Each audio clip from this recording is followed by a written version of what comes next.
জুমার দিনের দোয়া কবুলের সেই কাঙ্ক্ষিত মুহূর্তটা হচ্ছে আসরের সালাত, অর্থাৎ বিকেল থেকে নিয়ে মাগরিব সূর্য অস্ত যাওয়ার আগ পর্যন্ত।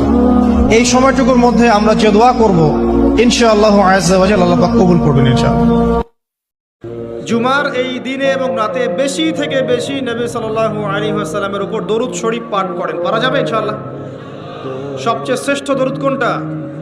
দরুদ ইব্রাহিম, পারা যায় ইনশাআল্লাহ? এটা না পড়েন অ্যাটলিস্ট এতটুকু বলবেন, আল্লাহুম্মা সাল্লি ওয়া সাল্লিম আলা নবিয়িনা মুহাম্মদ, পারা যাবে?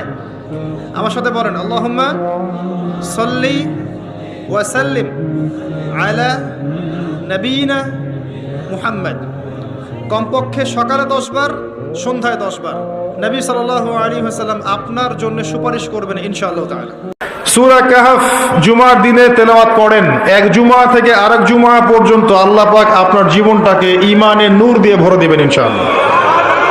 আর এইটাই সেই সূরা, যেই সূরা আপনাকে মসিহুদ দাজ্জাল থেকে বাঁচাবে। পৃথিবীতে যত ফিতনা চলছে এবং চলে গেছে, সবগুলোকে যদি একত্রিত করা হয়, দাজ্জালের ফিতনা সমান হবে না।